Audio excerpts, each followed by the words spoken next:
IMS, infeksi menular seksual.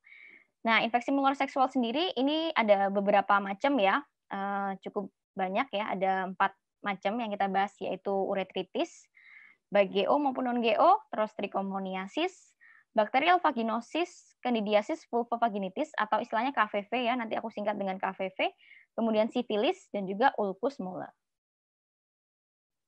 Oke, bentar ini aku hapus dulu ya, sepertinya tadi ada yang harus dihapus. Oke.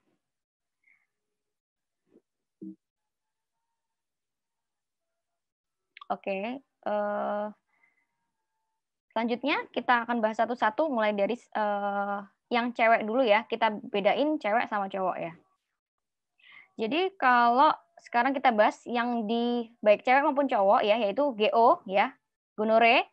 Dia kadang-kadang kita akan menemukan istilah GO dan non-GO. Nah, apa bedanya? Sebenarnya beda di jenis penyebabnya ya. Jadi kalau GO seperti kita ketahui kalau GO adalah infeksi bakteri dari Neisseria gonorrhoeae ya. Neisseria gonorrhoeae ini gambarnya ya, ini khas sekali dia adalah Diplococcus gram negatif ya, gram negatif warnanya merah ya. Kemudian kalau non-GO, dia penyebabnya itu macam-macam ya. Yang paling sering adalah Chlamydia trachomatis dan juga Ureaplasma oreoticum. Nah, ini yang sering. Nah, kalau dilihat dari gejalanya sebenarnya hampir sama ya, sama-sama adalah DUH. Muncul DUH di kalau cewek ya cewek dan cowok di kemaluannya, muncul DUH dan biasanya konsistensinya kental. Kadang-kadang juga warnanya keruh ya, bisa kental, bisa keruh dan muncul tanda-tanda radang akut seperti dia nyeri ketika buang air kecil, nyeri ketika berhubungan. Nah, gitu ya. Jadi kalian harus curiga itu suatu GO. Nah, untuk pemeriksaan penunjang yang diperlukan untuk GO karena dia adalah infeksi bakteri ya, gram, sehingga kita pakai pewarnaan gram. Nah, kalau pewarnaan gram kalau untuk GO ya, kalau disebut GO ya pasti kita menemukan itu tadi ya, Neisseria gonorrhoeae yaitu Diplococcus gram negatif. Nah, kalau non-GO kita tidak menemukan itu. Jadi kita tidak ada si GO tadi ya, tidak ada kuman Diplococcus gram negatif, tetapi kita menemukan adanya inclusion bodies. Nah, ini gambarnya ya, inclusion bodies ya. Bisa kita lihat jadi inclusion bodies ini warnanya kayak agak kecoklatan kayak gini ya. Dia berbeda dengan sel-sel lainnya. Ini ya, inclusion bodies. Sehingga untuk terapinya juga berbeda ya, karena etiologinya juga berbeda. Kalau GO ya, baik cervicitis maupun uretritis, kita terapi dengan cefixim. Cefixim 400 mg, dosis tunggal.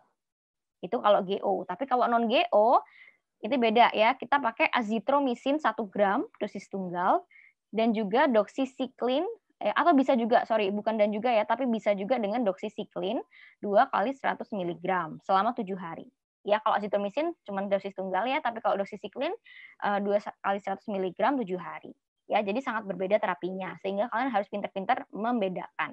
Karena dari gejalanya juga hampir sama, cuman kalau dari pemeriksaan penunjangnya jelas berbeda. Oke, saya harap sudah cukup mengerti untuk GO. Selanjutnya kita akan membahas materi berikutnya ya, yaitu ini di cewek ya, IMS di cewek, yaitu yang sering yaitu trichomoniasis, BV atau bakterial vaginosis, dan juga KVV atau candidiasis vulvovaginitis. Jadi kalau trichomoniasis sendiri ini seperti namanya juga ya, dia disebabkan oleh namanya Trichomonas vaginalis. Ya, Trichomonas vaginalis. Kalau BV atau bakterial vaginosis ya seperti namanya juga hampir-hampir mirip ya, Gardnerella vaginalis. Kalau KVV, Candidiasis vulvovaginitis, karena juga namanya Candida, nanti kita juga bahas ya Candida. Nah, dia disebabkan oleh Candida. Nah, ya. Kalau gejalanya hampir-hampir sama ya, sama-sama di DUH ya, dia gejalanya adalah DUH. Cuman bedanya adalah kalau yang trichomoniasis dia lebih ke ada cairan berbusa warnanya kuning kehijauan. Nah, ini khas juga untuk sebuah trichomoniasis. Kalau BV dia biasanya muncul DUH ya, dia warnanya bisa putih ya, tapi dia bau ya, khas banget bau gitu. Kemudian kalau Candida dia gatal, lebih ke gatal. Gatal banget. Di antara 3 ini yang paling gatal ya Candida. Dan khasnya dia adalah ada cairan putih keju. Jadi kayak putih homogen gitu, jadi padat kayak keju. Nah, itu khas untuk Candida. Nah, kalau kita pemeriksaan yang kita butuhkan bisa dengan pH ya, kita periksa pH duhnya atau dengan whiff test. Nah, ini juga khas juga.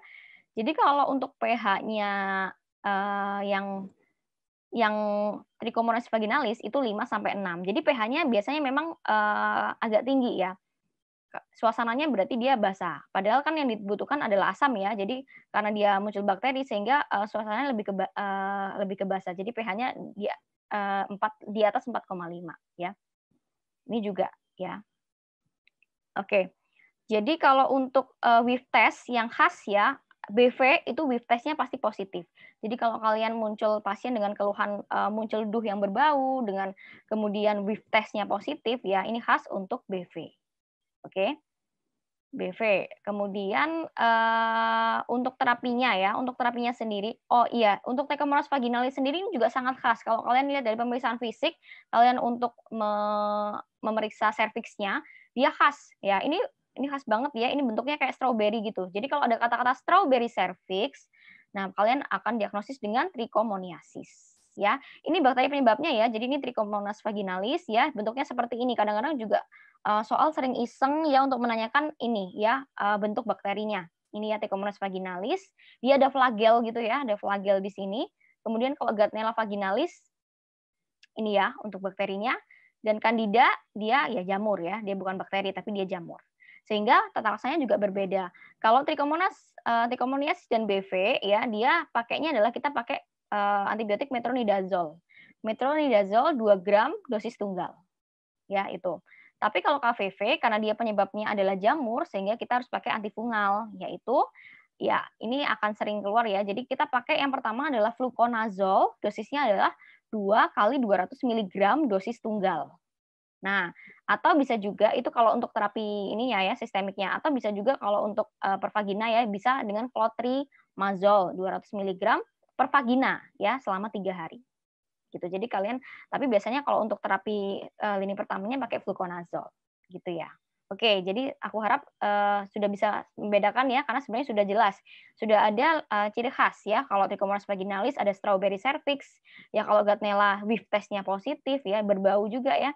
Kalau Candida dia kayak keju ya, cairannya putih kental kayak keju dan dia lebih dominan gatal gitu ya. Oke, itu kalau yang IMS yang cewek ya. Sekarang kalau IMS cowok.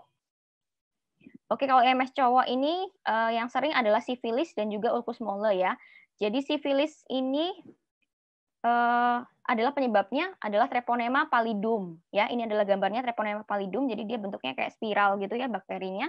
Kemudian kalau ulcus molle adalah Haemophilus ducreyi. Jadi kalau soal-soal iseng mau tanya etiologi, kalian juga harus tahu ya, kalau ulcus molle penyebabnya adalah Haemophilus ducreyi, dia khas ya. Jadi kalau ada kata-kata school of fish ya, dia adalah batang gram negatif ini ya, ini loh ya. Jadi dia membentuk kayak school of fish, jadi kayak kumpulan ikan gitu ya, ikan gitu. Itu namanya adalah Haemophilus ducreyi.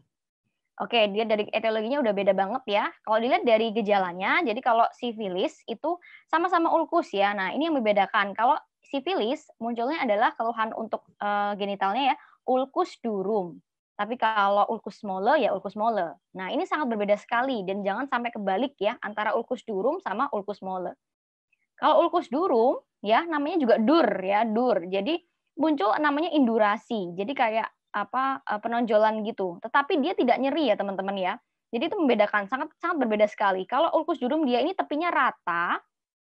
Nah, ya kan ya smooth gitu ya, rata, udah gitu juga lukanya bersih, nggak terlalu ya bersih, nggak ada kayak jaringan-jaringan kotor ya.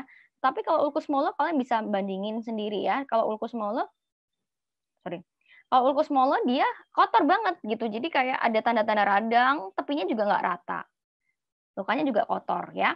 Jadi dia ini nyeri ya, ada tanda radang positif artinya dia nyeri gitu ya. Dia muncul keluhan demam, radang, nyeri dan lain-lain.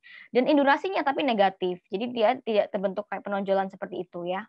Oke, jadi sangat berbeda sekali teman-teman, harus bisa membedakan ya. Nah, untuk pemeriksaan penunjangnya kalau untuk sifilis kita pakai VDRL dan TPHA. Kalau Haemophilus ducreyi karena kita pakai gram ya, karena dia kan dia adalah gram batang. Jadi nanti bentuknya adalah batang school of fish. Kalau kalian nanti lihat di pemeriksaan penunjang. Jadi ini khas banget untuk ulcus molle ya. School of fish. Itu kata kuncinya. Nah, kemudian untuk terapinya sendiri juga sangat berbeda ya. Jadi kalau sifilis itu kita terapinya pakai injeksi yaitu benzatin penisilin 2,4 juta IU dosis tunggal. Atau bisa juga dengan penisilin prokain 0,6 juta IU selama 10 hari. Nah, itu. Jadi beda banget. Kalau ulkus mole dia pakai antibiotik yaitu antibiotik oral yaitu ciprofloxacin 2 kali 500 mg 3 hari atau bisa juga dengan erythromycin 4 kali 500 mg selama 7 hari. Jadi sangat berbeda sekali. Memang kalau dari ulkusnya sama ya. Jadi sekali lagi tolong benar-benar bedain. Jangan maksudnya cuman dari sekilas aja, oh ada ulkus, oh ya pasti sifilis ya, jangan gitu ya, harus bedain apakah itu durung atau itu mole. Oke, biar lebih mantap lagi kita latihan soal ya. Oke, jadi latihan soal. Pria datang ke PKM dengan keluhan luka-luka kecil di kemaluan disertai rasa perih dan gatal setelah berhubungan dengan PSK. Dari anamnesis awal aja udah kelihatan kalau ini adalah sebuah infeksi menular seksual ya. Jadi kalian udah harus ada bayangan, oh IMS apa aja ya yang kira-kira akan muncul ya. Nah itu tadi ya antara sifilis atau GO dan lain-lain. 4 bulan yang lalu juga mengalami hal yang sama setelah berhubungan dengan PSK. Ya, intinya berarti dia udah sering seperti itu ya. Ini berarti faktor resikonya kuat ya. Terdapat ulkus kecil, multiple, vesicle di korpus penis ya, dan vesicle ada yang ditutup pus. Nah, jadi dia ada ulkus kecil dan dia juga ada vesicle yang ditutup dengan pus. Nah, jadi dari sini kita bisa lihat nih, ini berarti ada ulkus dan juga ada ditutup pus. Berarti kita bisa bayangin ada pus berarti dia lukanya kotor ya, karena ada pusnya. Nah, ada demam dan sakit di pinggangnya, artinya ada gejala prodromal juga. Sehingga apa diagnosis yang tepat? Nah, kalau ada istilah ulkus, berarti kalian juga harus untuk menyingkirkan kemungkinan duh ya, karena dia ulkus, bukan duh ya. Ya, jadi berarti kalau untuk ulkus, kita bisa dua itu tadi ya, antara treponema sifilis atau ulkus mole. Nah, karena dia ada ditutup pus, berarti jawabannya adalah, ya saya yakin semua juga dari kalian akan menjawab benar ya. Apa itu? Ya, jawabannya adalah, bentar ya masih proses ya.